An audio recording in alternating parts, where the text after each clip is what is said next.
Hi, my name is Kali Marjorie Mowat, and this is my story of how my journey began as an hairdresser. At a very young age, growing up in Kingston, Jamaica, I realized my passion was for hair, and I started to practice on my sisters, after which it spilled out into the street and the neighborhood. Neighbors would take their kids to me on the weekend to get their hair done in preparation for school for the week. Over a period of time, my dad has now become protective because he thought that people were just using me to do their hair and they wouldn't pay. But I didn't ask for pay. I just wanted to do it because I love it. I love to see when people got a smile on their face, when their hair is done, their face looks bright, they're happy. And so for me, it was just a joy to do the hair. However, I continued in pursuing becoming a real professional hairdresser.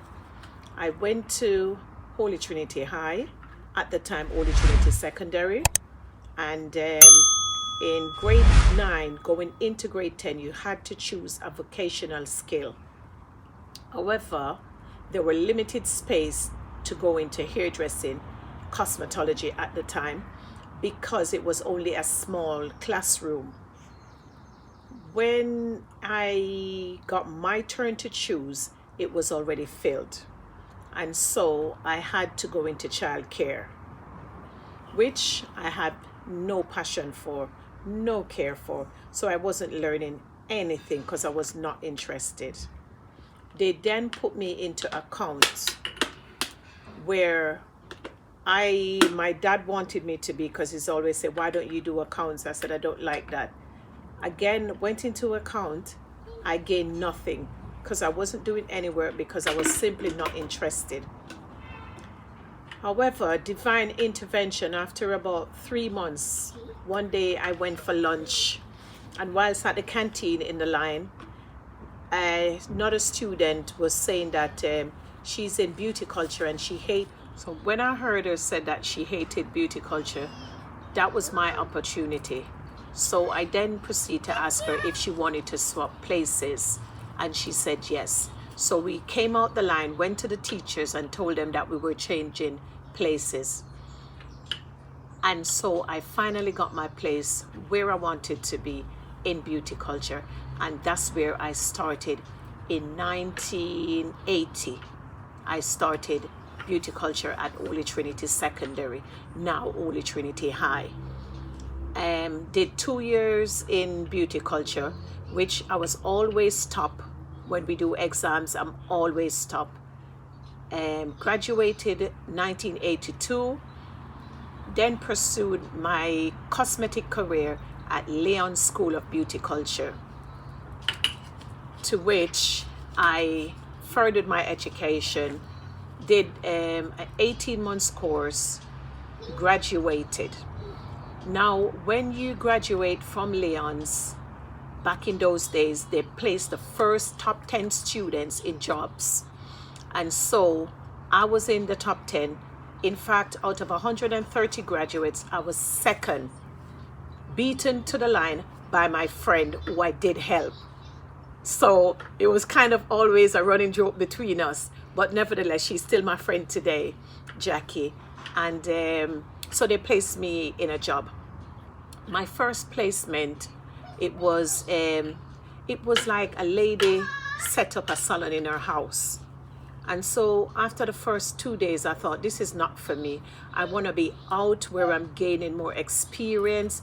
I'm learning more. And this was just me and this elderly lady locked in her house every day in a salon. And I thought this was not me. So I went back to the school and I spoke to Madam Rose Leon. And she says, okay, Colleen, you deserve better than that. I'm going to find you a nice placement. And she did. La Claire's Coiffure Boutique, Constant Spring Road. Owner, Yvonne Anderson. And that's when it all changed for me. Mrs. Anderson, oh my gosh, she was such a person She was one of the best hairdressers in Jamaica. Top. The clients that we had there were very influential politicians, doctors, nurses, hair stewardess, you name it, dancehall artists, everyone would just come to this salon, and it was quite a big place. At one point we had like 12 members of staff in the team working there, and Mrs. Anderson was recognized for so many skills, her cutting, her styling, and her blow drying. My first day, my first client was Air Jamaica stewardess, and I had to do a manicure pedicure. Never forget her name, Anne-Marie Wees. We became such close friends afterwards, but I did her nails, and when she left, Mrs. Anderson called me, and I was thinking, wow, I didn't do a good job. However, it was the opposite. She said this lady said it was the best mani-pedi she's had, and she wants no one else to do it but me whenever she comes in. And so that was my first day, my first good report, and I've never looked back. Mrs. Anderson, as always, when she sees the potential in you, she pushes you. We sometimes would sit in the back in the lunchroom and we would think, oh my God, she's just on you, on you, on you. I remember one time she's saying, I don't want you to sit with them. I want you to sit up the front, and I want you to find a magazine, and I want you to read it. And I'm thinking, why she's singling me out? But that was because she saw the good in me, and she wanted me to excel and to go further, because obviously there were girls there that would just sit and just shampoo and blow dry and roller set and relax, and they would never move forward. But she didn't want me there. She wanted better for me, so she was always pushing me, to which I am grateful today. I worked with Yvonne for, I think it was 4 years. So I think it was 1984 when Mrs. Anderson was given the contract to do the Miss Jamaica beauty pageant. And wow, what an experience that was. We had to tour the whole island with them, go with them, do their hair, makeup, styles, and that was just another great experience, having to do this and learn the skills of working backstage behind the scene, the quick changeover of the hairstyles and everything. It was just awesome, awesome. And the final night was even better. And so my working time at La Claire's was really the pinnacle of my start of my the start of my hairdressing journey, to which I think I left after spending 4 years at La Claire's. I left and I went to Blondell's Beauty Care, which is another great hairdressing company in Jamaica at the time, owned by Mrs. Blondell Dennis, alongside her daughter Marilyn Dennis, who was my boss, and her second daughter Debbie and Dennis, who ran the second branch, because they actually had 2 branches. I was at the Premier Plaza branch, then I moved to New Kingston when it was opened. And so at that time, Marilyn was in charge of that branch. And again, we worked there. I think we had 4 or 5 members of staff at that branch. Not a great company, a lot of influential people. Again, same kind of clientele, stewardess, doctors, musician, you know, you name it, we had them coming in there.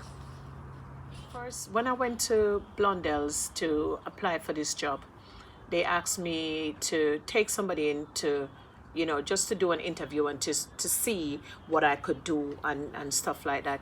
So I took a neighbor of mine that lives across the street, Patsy, and she had very lovely hair. I did a wash and blow dry, I did a wash and roller set, and then I did a updo pin-up hairstyle for her, to which they all marveled at how great, neat, and tidy it was. I am a neat person. I like my work to just speak volume. People would just look at it and say, wow, I am a perfectionist at what I do. I try to do it well. And so once I finished, she says to me, when could you start? And I said, I'm available to start whenever. She says, okay, we'll start on Monday, because I think I went in on the interview like the Wednesday or somewhere during the week. So we started that Monday.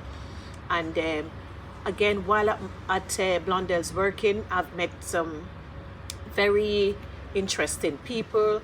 We've gone to some lovely places to do here for clients, wedding, you name it, we did it. The recording artists, we work with them, you know, Lady Patra, Shelley Tonda, Cabra, Shabba Ranks, Freddie McGregor, oh my gosh, what's this guy's name?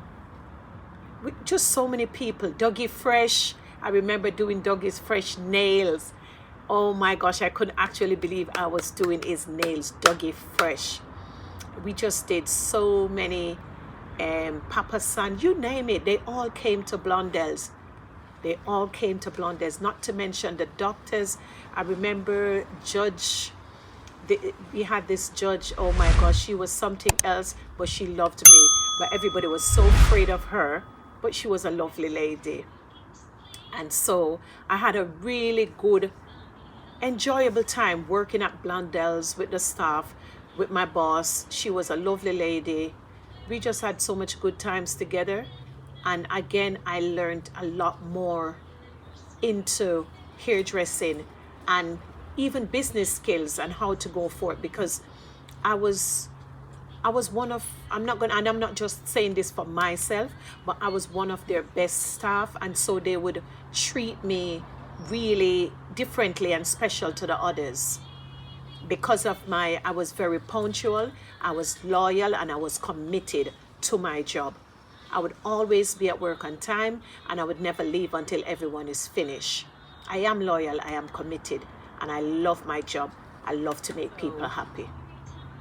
Whilst at Blondell, I now obtain a Canadian visa, and so I was now going to go to Toronto. I wasn't going there to live. I was going to visit to Toronto, see what it was like, came back and carried on. But I'll tell you all about my lovely journey to Toronto, Canada in my next video clip.